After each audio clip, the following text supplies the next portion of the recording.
इस वीडियो में बात करने वाले हैं कि एसएससी जीडी कांस्टेबल का फॉर्म को फिल कैसे करेंगे। स्टेप बाय स्टेप इस वीडियो बताने वाला है ताकि आपको फॉर्म फिल करने में कोई परेशानी ना हो। जैसा कि देख रहे हैं इसका एसएससी का ऑफिशियल वेबसाइट खोले हुए हैं, ठीक है। और फॉर्म को फिल करने के लिए सबसे पहले यहाँ पर यूजर नेम और पासवर्ड, अगर आप एसएससी के पोर्टल पर कभी भी फॉर्म भरे हैं, ठीक है, जैसे एसएससी एमटीएस हो गया, सीजीएल का हो गया, ठीक है, एसएससी के पोर्टल के माध्यम से किसी भी पोस्ट के लिए अप्लाई किए हैं, ठीक है, तो आपको रजिस्ट्रेशन नंबर होगा पासवर्ड पहले का, ठीक है। अगर रजिस्ट्रेशन और पासवर्ड नहीं आता है तो यहाँ से फॉरगेट पासवर्ड पर क्लिक करके रजिस्ट्रेशन और पासवर्ड यहाँ पे जानकारी ले सकते हैं, ठीक है। अब यहाँ पर जो लोग एसएससी के पोर्टल पर कभी भी नहीं अप्लाई किए हैं, ठीक है, अब फर्स्ट बार आप अप्लाई करें तो उसके लिए यहाँ पर न्यू रजिस्ट्रेशन करना होगा, ठीक है, नया रजिस्ट्रेशन पे करना होगा। बट मेरे पास पहले से रजिस्ट्रेशन कर चुके हैं तो यहाँ पे हम यूजर नेम और यहाँ से पासवर्ड डाल के, यानी रजिस्ट्रेशन हमारा पासवर्ड डाल के और कैप्चर डालने के बाद यहाँ पे लॉगिन कर लेते हैं। तो चलिए हम यहाँ पे लॉगिन कर लेते हैं।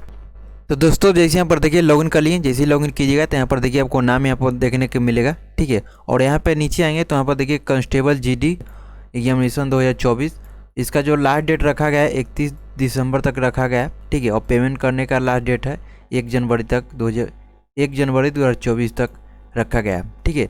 उसके बाद नीचे आएंगे और यहाँ पे देखिए अप्लाई का ऑप्शन मिलेगा, ये वाला अप्लाई वाला ऑप्शन पर क्लिक कर देंगे। अप्लाई वाला ऑप्शन पर जैसे ही क्लिक कीजिए तो आपका देखिए सारा डिटेल आपको देखने को मिल जाएगा, जो कि रजिस्ट्रेशन करते वक्त यहाँ पर सारा डिटेल जो डाला जाता है वो सभी आपको देखने को मिल जाएगा। उसके बाद यहाँ पर नीचे आएंगे और नीचे आने के बाद एक सर्विसमैन के बारे में पूछ रहा है कि आप एक सर्विसमैन है तो यस करेंगे, अन्यथा पर नो करेंगे, ठीक है। अगर यस कीजिएगा तो इसको सारा डिटेल आपको देना होगा, तो अगर आप एक सर्विसमैन है तो यस करेंगे, अन्यथा पर नो करेंगे, ठीक है। उसके बाद फिर से नीचे आएंगे, उसके बाद पूछा सीकिंग द एज रिलैक्सेशन, ठीक है, अगर आप एज में छूट लेना चाहते हैं तो यस करेंगे, ठीक है, अन्यथा यहाँ पे नो करेंगे, ठीक है। अगर आप एज में छूट लेना चाहते हैं तो यहाँ पे यस करेंगे, अन्यथा यहाँ पे नो करेंगे।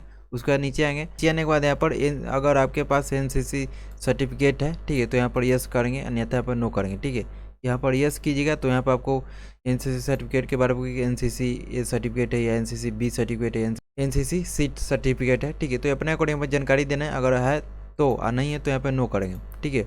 उसके बाद फिर से नीचे आएंगे, यहाँ पे preference of examination centre choose करना है, क्योंकि आपको 3 सेंटर यहाँ पर चूज करना होगा।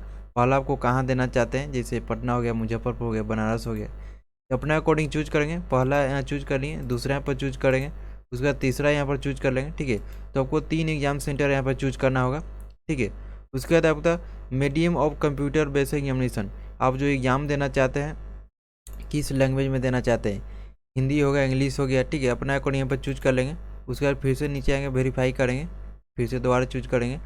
उसके बाद यहाँ पर नीचे आएंगे और यहाँ पे पूछा स्टेट यूटी डोमिसल किस स्टेट से आते हैं, ठीक है, अपना स्टेट चूज कर लेंगे। फिर से दोबारा वेरीफाई के लिए स्टेट चूज कर लेंगे। उसके बाद डिस्ट्रिक्ट ऑफ द डोमिसल किस डिस्ट्रिक्ट से आते हैं, यहाँ पर डिस्ट्रिक्ट चूज कर लेंगे, ठीक है। यहाँ पर देखिए सर्वर के वगैरह से कुछ प्रॉब्लम चल रहा है, लेकिन यहाँ पर चूज करेंगे तो यहाँ पर आ जाएगा, ठीक है।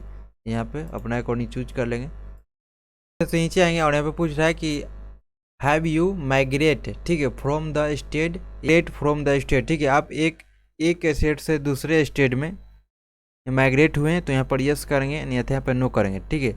और जो लोग यहाँ पर माइग्रेट हुए होंगे तो यहाँ पर यस करेंगे और यहाँ पर सारा जानकारी यहाँ पर देना होगा, नहीं तो यहाँ पर नो कर देंगे। उसके बाद नीचे आएंगे, उसके बाद यहाँ पर देखिए पोस्ट प्रीफरेंस यहाँ पे फिल करना है, ठीक है। तो पोस्ट प्रीफरेंस के लिए यहाँ पर ये पोस्ट डिटेल वाला ऑप्शन पर क्लिक कर देंगे। जैसे क्लिक कीजिए तो यहाँ पर देखिए पोस्ट प्रीफरेंस खुल जाएगा। आप किस पोस्ट, सबसे पहले कौन सा पोस्ट के लिए आप पोस्ट प्रीफरेंस फिल करना चाहते हैं, जैसे कि ए में तो ए में बीएसएफ हो गया, बी में सीआईएसएफ हो गया, सी में आपका सीआरपीएफ हो गया, डी में आपको एसएसबी हो गया, ठीक है। तो किस पोस्ट के लिए आपको आगे सबसे पहले यहाँ पर चूज करना चाहते हैं, जैसे कि मान लें सबसे पहले यहाँ पर आपको बीएसएफ रखना है तो यहाँ पर ये लिखेंगे, ठीक है, यहाँ पर ये फिल कर देंगे। दूसरा में आपको यहाँ पर सीआईएसएफ रखना है या एसएसबी रखना है, जैसे एसएसबी रखना है डी, तो फिर दूसरा में यहाँ पर डी लिख देंगे, ठीक है। उसके बाद यहाँ पर बी लिख देंगे, अगर ठीक है सीआईएसएफ को तीसरा नंबर में देना चाहते हैं तो यहाँ पर डी लिख देंगे। तो अपने अकॉर्डिंग इस तरह से फिल कर देंगे। सेम ऊपर वाला डिटेल यहाँ जो डालेंगे, ठीक है, कोड यहाँ पर डालेंगे, सेम नीचे भी डाल देंगे, ठीक है, आपको दोनों सेम यहाँ पर होना चाहिए। उसके बाद नीचे आएंगे, यहाँ पर पूछा जाएगा आपका हाई क्वालिफिकेशन क्या है, ठीक है, जैसे ग्रेजुएशन हो गया, या इंटरमीडिएट हो गया या 10th तक पढ़े हैं, ठीक है, तो अपने अकॉर्डिंग यहाँ पर चूज कर लेंगे। जैसे मान लें ग्रेजुएशन है तो यहाँ पर जैसे ग्रेजुएशन में क्या है, बीए हो गया, बीएड हो गया, बीएससी हो गया, बीएससी ऑनर्स हो गया, ठीक है, तो अपने अकॉर्डिंग चूज कर लेंगे। उसके बाद डिटेल और क्वालिफिकेशन डिटेल में आपको 10th चूज करना है, ठीक है। उसके बाद यहाँ पर देखिए ऑटोमेटिक यहाँ पर रोल नंबर आप जाएगा, जो रजिस्ट्रेशन करते वक्त सारा डिटेल डाले थे, यहाँ पर पास चूज कर लेंगे, ठीक है। और यहाँ पर ऑटोमेटिक स्टेट का नाम चूज यहाँ पर आ जाएगा, आप रोल नंबर भी आपको आ जाएगा।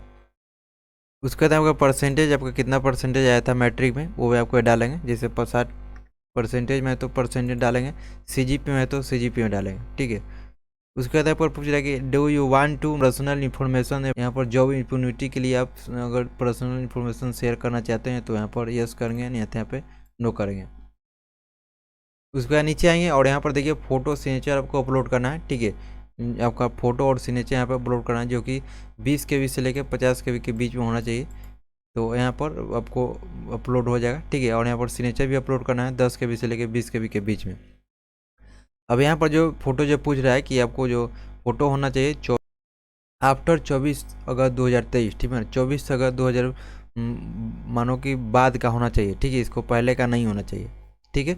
और उसका सिग्नेचर जो अपलोड करना है 10 के 20 के बीच, तो इसको 15, 16, 17, 18 इतना के में कीजिएगा तो ऑटोमेटिक अपलोड ले लेगा।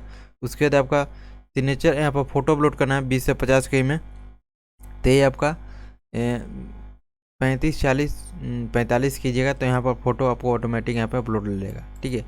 और यहाँ पर जो फोटो अपलोड करना है बिना डेट वाला करना है, आपको सिंपल सा फोटो अपलोड करना है, इसमें डेट मेंशन नहीं करना है, ठीक है। यहाँ पर यस कर देंगे, यहाँ पर फोटो से नीचे अपलोड करेंगे। उसके बाद नीचे आएंगे और यहाँ पे कैप्चर यहाँ पर एग्री कर देंगे और यहाँ पे कैप्चर डालेंगे। कैप्चर डालने के बाद यहाँ पर प्रीव्यू करेंगे। प्रीव्यू पर जैसे क्लिक कीजिए तो आपका सारा डाटा यहाँ पर प्रीव्यू दिखाई देगा, ठीक है। और प्रीव्यू दिखाने के बाद आपका सारा डिटेल सही रहेगा तो यहाँ पर आप फॉर्म को फाइनल सबमिट करेंगे, ठीक है।